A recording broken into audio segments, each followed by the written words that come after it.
은가대 찬양 감사합니다. 여러분의 기도 덕분에 장시간 운전해서 지난 금요일 오후에 무사히 잘 도착했습니다. 기도 안 하신 분들은 좀 찔림 있으시길 바랍니다.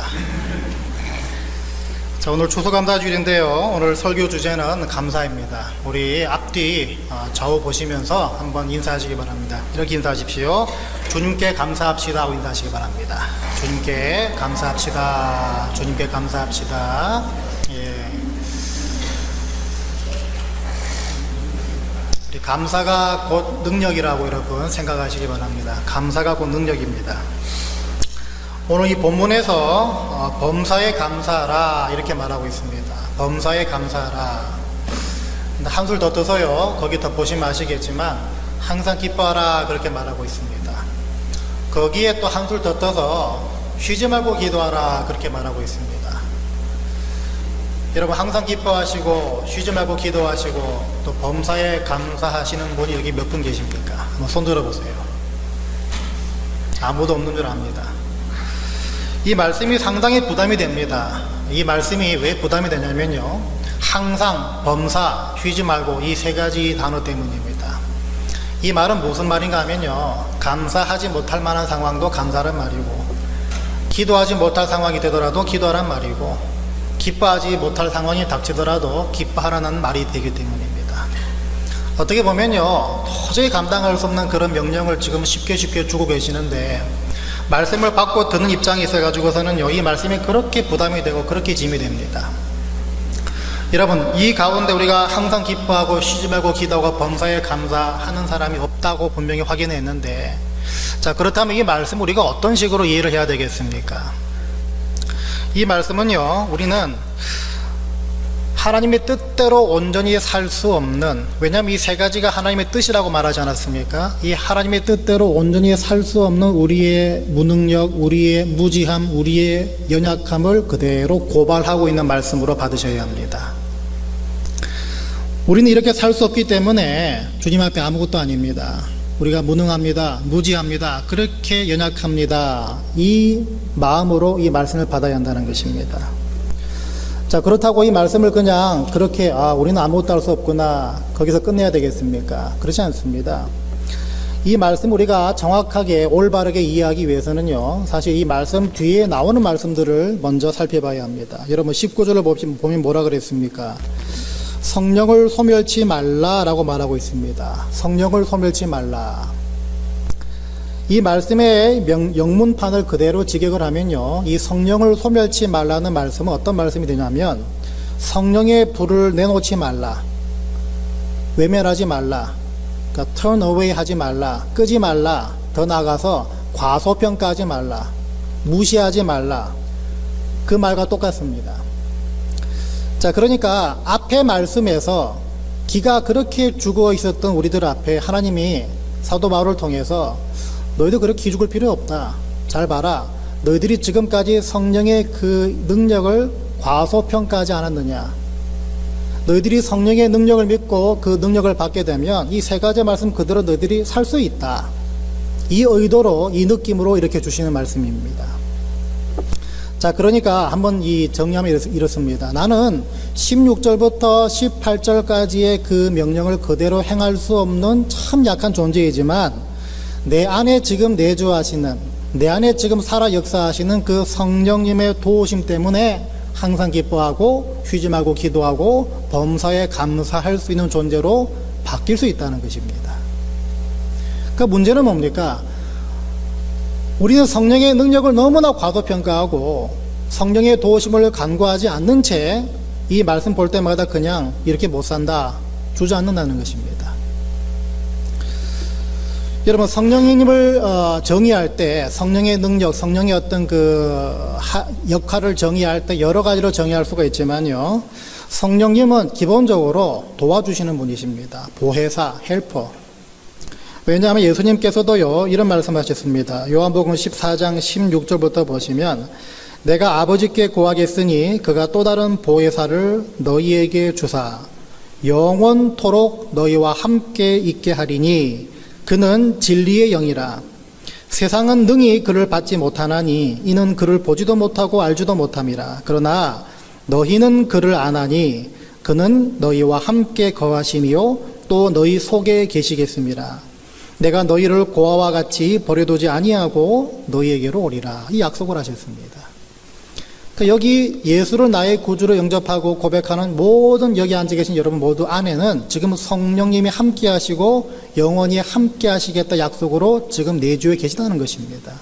여러분이 인정을 하든 못하든 믿지 않든 믿든 간에 성령님이 여러분 가운데 지금 내주하고 계시다는 사실입니다.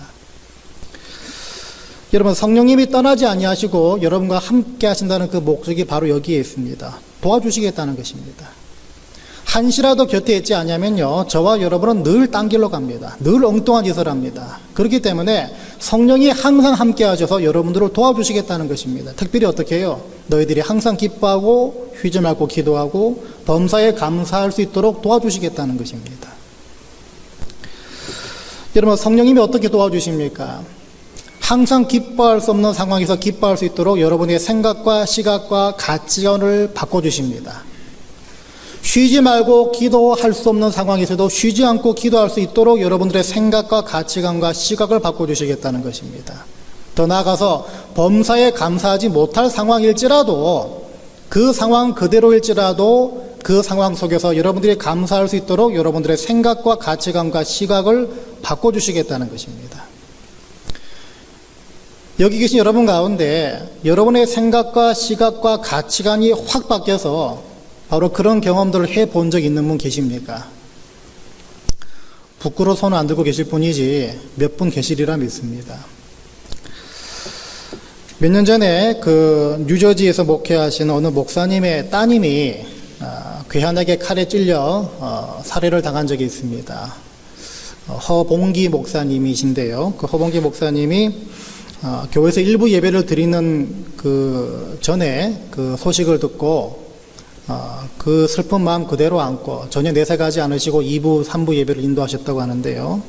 이 목사님이 나중에 그 칼럼에 이런 글을 남기셨습니다. 한번 잘 들어보시기 바랍니다. 나는 지난 주일에 딸을 잃었다. 죽은 자식을 가슴에 묻는다는 말은 그럴듯한 수사가 아니다.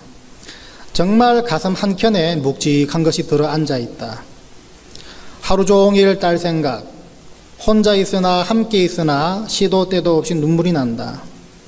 무슨 이야기를 하다가도 눈물이 흐르고 식탁에서 기도를 하다가도 울고 이래서 울컥 저래서 울컥이다.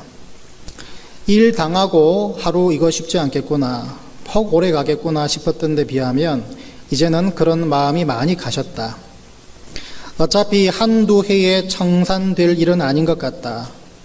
마음이 힘든 것은 원하는 바가 아니지만 툭 털어버리는 방법이 있다고 해도 그러고 싶지 않다.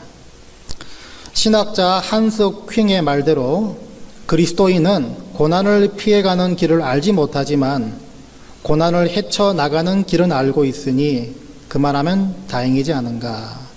그리고 나서 나중에 마지막에 어떤 말을 적으셨냐면요, 잘 들어보세요. 나는 이제 아들을 잃으신 적이 있는 같은 처지의 하나님을 믿는다.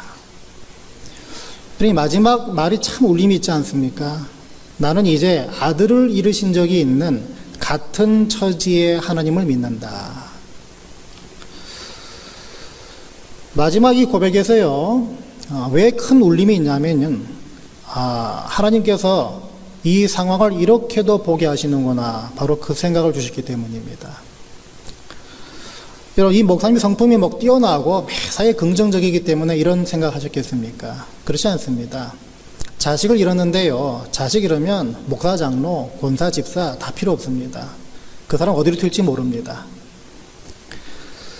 자식의 죽음을 경험한 부모, 어디로 어떻게 변할지 모른다는 것입니다. 자, 그런데 그 목사님 안에 내주에 계시는 성령 하나님께서 바로 이 생각을 주셨습니다. 다시 말해서 생각과 시각과 가치관을 새롭게 하셨다는 것입니다. 여러분, 뒤에 나오는 말씀도 마찬가지입니다. 이 뒤에 나오는 성경 구절 보시면요, 예언을 멸시하지 말라 그렇게 말하고 있습니다. 예언을 멸시하지 말라. 이 예언은요, 이 예언이라는 특별한 은사 하나만 말하는 것이 아니라 모든 성령의 은사를 말하고 있습니다. 여러분 고린도전서 보시면 나오지 않습니까? 그리고 뒤에 나오는 21절, 22절을 봤을 때도요, 은사를 행하는 것도 중요하지만 선과 악, 다시 말해서 하나님이 기뻐하시는 것과 기뻐하시지 않는 것을 잘 구별해서 이 성령의 은사를 통해서 앞에 세 가지 일들을 행하는 것도 더 중요하다는 것입니다. 자, 그러니까 이 16절부터 오늘 우리가 19절밖에 안 읽었지만 사실 22절까지 말씀을 다 무슨 의미가 되겠습니까? 이걸 통틀어 해석을 하면요, 우리는 항상 기뻐할 수 없고 쉬지 말고 기도하지 못하고 또 범사에 감사하지 못하는 존재들이지만 내 안에 내조하시는 성령님의 그 도우심으로 하나님이 기뻐하시는 것과 기뻐하시지 않는 것, 이것을 분별해서 내게 주신 그 성령의 능력으로 항상 기뻐하고 쉬지 말고 기도하고 범사에 감사할 수 있는 존재라는 것입니다. 그렇게 디자인되어 있다는 것입니다. 우리가 문제는 우리가 성령의 도우심을 간구하지 않는다는 것이죠. 자, 그래서 우리에게 많은 감사의 제목들이 있겠지만요, 특별히 오늘 2017년 추수감사주일 우리 피처버그 한인연합 장로교회 하나님이 원하시는 감사의 제목은요, 바로 성령이 바로 여러분 안에 내주하셔서 결코 떠나지 않으시고 여러분의 삶을 도와주신다는 사실에 감사하셔야 합니다. 자, 그것뿐만이 아니라 성령님이 우리의 생각과 시각과 가치관을 바꿔주신다고 말씀드렸습니다. 이 말은요, 상황은 변한 것은 아무 것이 없을지라도 그 상황을 보는 생각과 시각과 가치관이 바뀌기 때문에 감사의 제목으로 볼 수 있는 눈이 우리에게 생긴다는 것입니다. 어떻게 바꿔주실까요? 여러분, 데살로니가 후서의 저자였던 사도 바울의 입장을 한번 곰곰이 생각해 보시기 바랍니다. 이 사도 바울은요, 디모데 후서 4장 7절에서 이런 고백을 했습니다. 나는 선한 싸움을 싸우고 나의 달려갈 길을 마치고 믿음을 지켰다. 그렇게 말합니다. 나는 선한 싸움을 싸우고 나의 달려갈 길을 마치고 믿음을 지켰다. 이 말씀을 했는데 여기서 말한 선한 싸움이 과연 무슨 싸움인가? 여러분, 이 선한 싸움은요, 믿음을 지키기 위해서 행했던 모든 수고와 모든 애씀을 다 포함하고 있습니다. 그것이 바로 사도 바울의 선한 싸움이었습니다. 다시 말해서 이 수고와 이 애씀은요, 믿음의 경주에 있어가지고서 장애물들입니다.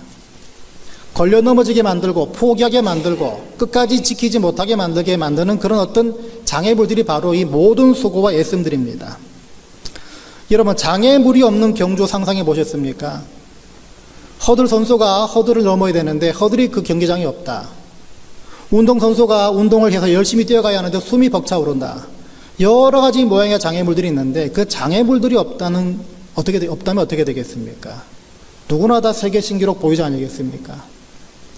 경주에는 장애물들이 있어야 합니다. 있을 수밖에 없습니다.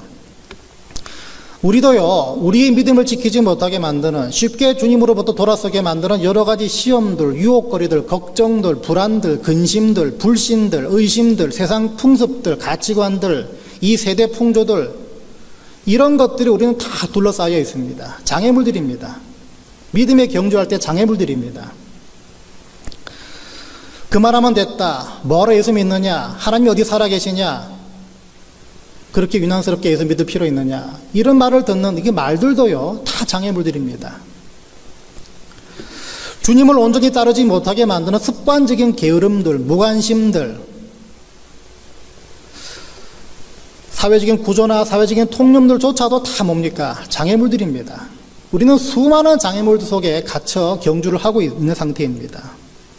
이 바울 같은 경우는요, 본인의 질병이라든지 아니면 복음을 전했을 때 받았던 여러 가지 핍박들, 불이익들, 이런 것들이 이 사도 바울이 가지고 있었던 장애물들, 이 수고와 애씀이라고 볼 수가 있는데요, 이 사도 바울은 이것들조차 다 훌륭히 이겨냈다고 고백하고 있습니다.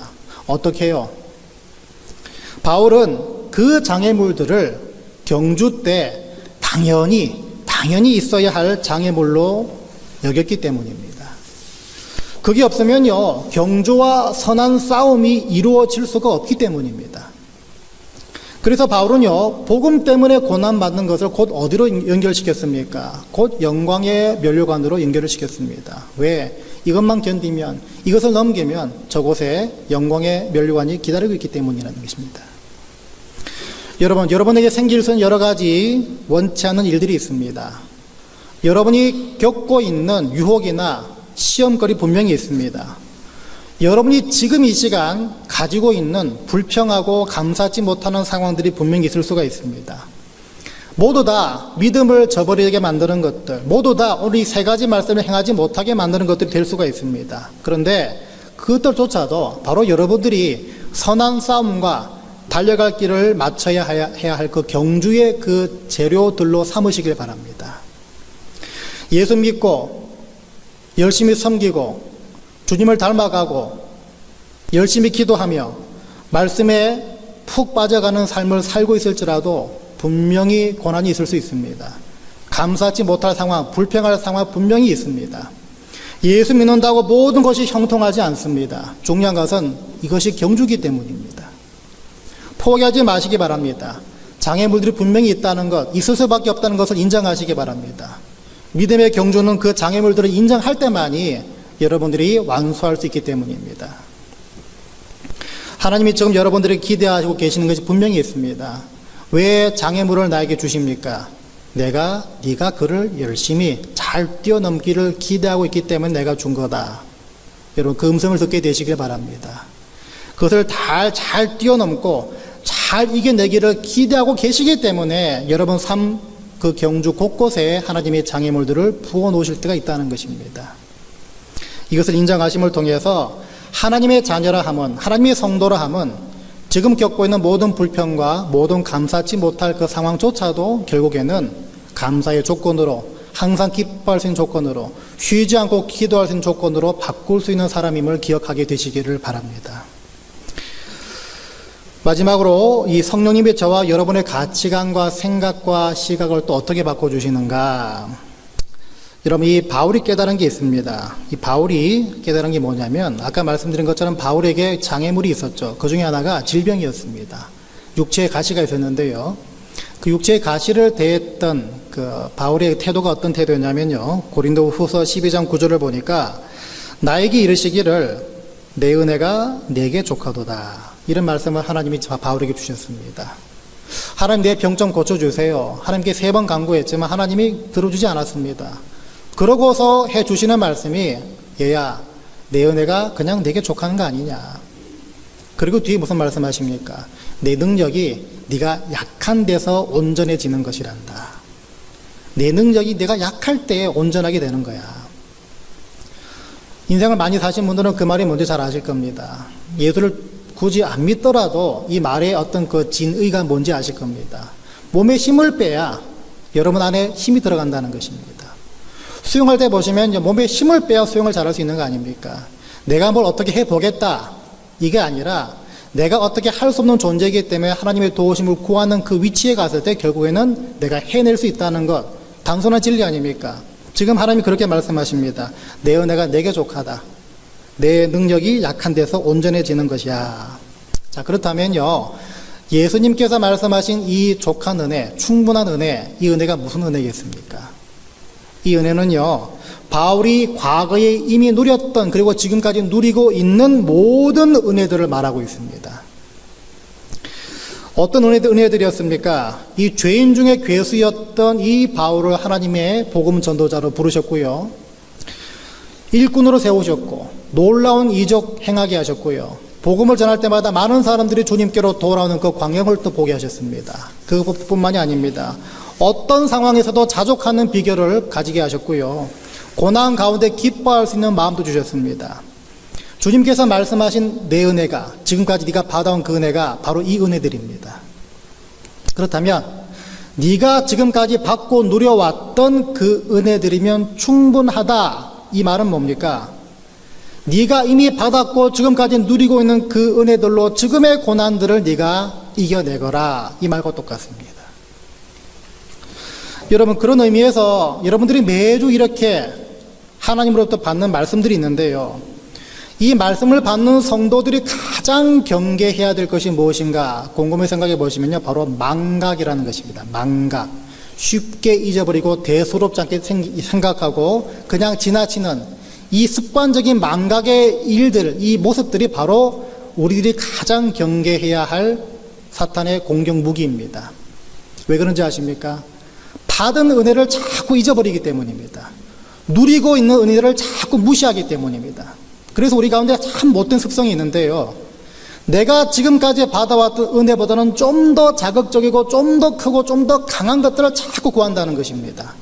알고 보면 다 똑같은 건데 뭔가 다른 모양, 내 마음에 쏙 드는 그 내 규격에 맞는 그것을 딱 구한다는 것입니다. 그러니까 뒤에 건 다 잊어버리고.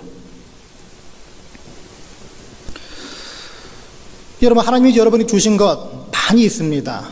구하지도 않고 바라지도 않았는데 공짜로 받은 것도 엄청 많습니다. 그런 것들로 지금의 모든 불평과 감사치 못할 상황을 덮으라는 것입니다. 가끔씩 저도 부부싸움 하다 보면요, 목사가 부부싸움 하냐 이렇게 생각하시면 계실지 모르겠지만 교만이죠. 목사도 부부싸움 합니다. 여러분, 부부싸움 하다 보면요, 제 아내가 항상 이런 말을 합니다. 왜 우리는 맨날 이렇게 싸우느냐, 허구한 날 왜 이렇게 친절한 말 한마디 나한테 하지 못하느냐, 왜 이렇게 우리 이렇게 못 사게 이런 일이 있느냐, 항상 그런 말을 합니다.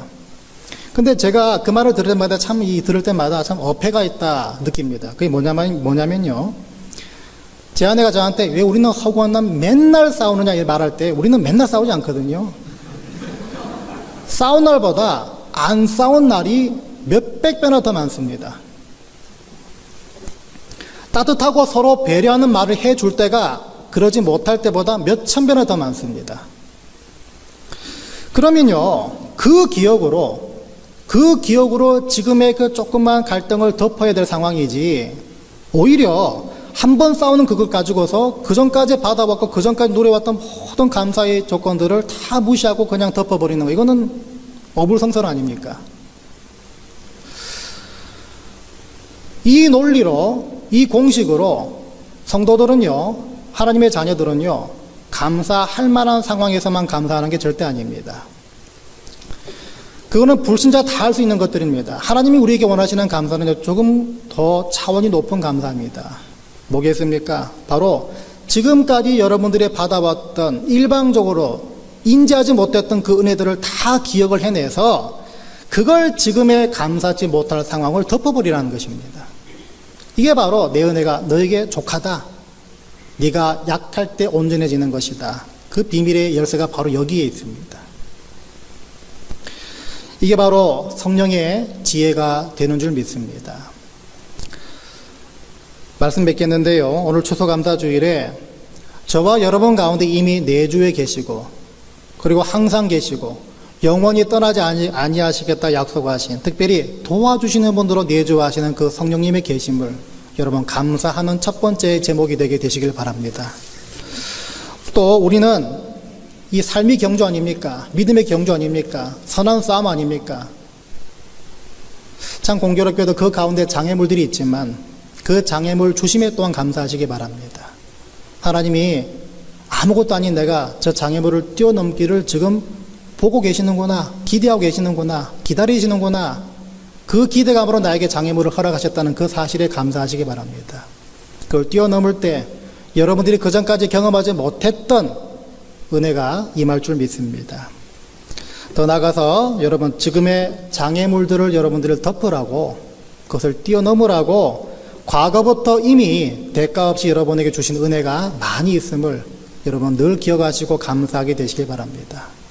이 세 가지 감사의 제목을 가지고 세상과는 정말 다른 차원의, 다른 수준의 감사를 올려드릴 수 있는 여러분 각 개인과 여러분 각 가정이 다 되시기를 주의 이름으로 간절히 축원드립니다.